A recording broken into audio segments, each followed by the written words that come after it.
Hello, all my fairy friends. My name is Fairy Belle, and I'm a book fairy.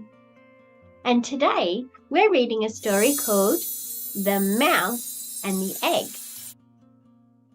One sunny afternoon on the grassy plains, Mouse was enjoying playing all by herself, listening to her favorite songs and being as noisy as she liked. From high up in the tree, she heard a squawking sound. It was Mama Bird. "I have so much to do before the baby comes.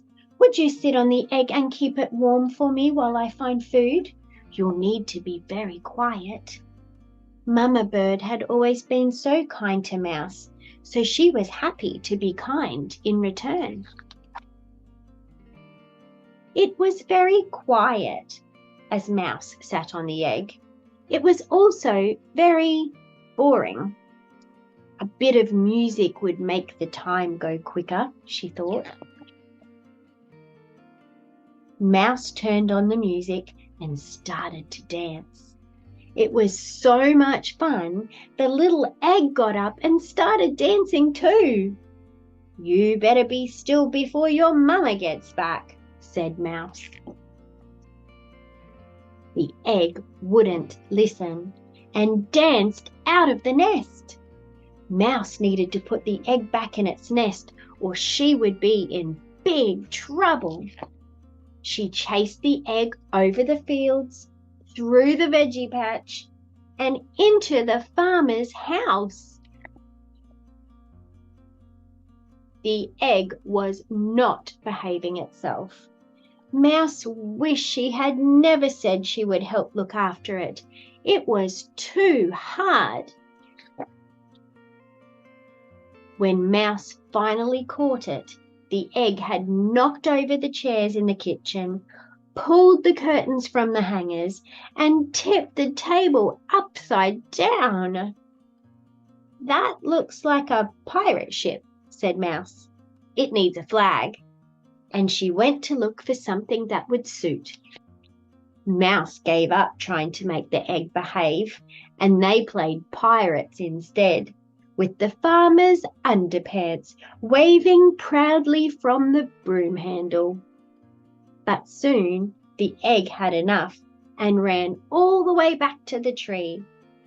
Mouse knew she was in trouble.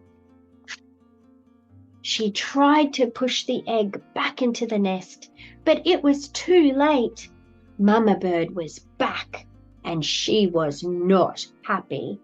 She picked up the egg and put it back in the nest. "It's nearly time for the baby to arrive," she said. "Please be very quiet. We don't want to scare the baby," said Mama Bird. But when the noise stopped, so did the egg. "What happened?" she asked. "It doesn't like quiet," said Mouse. When the egg heard Mouse's voice singing a pirate song, it cracked from top to bottom, and out popped a beautiful baby bird. She was so tiny and sweet and still until, "Wah!" The baby bird let out the biggest, loudest trumpeting sound they had ever heard. Mouse smiled. "I think she takes after me." And that's the end of the story. Thank you very much for listening to my story, and thank you very much for believing in me. And never forget that I believe in you too.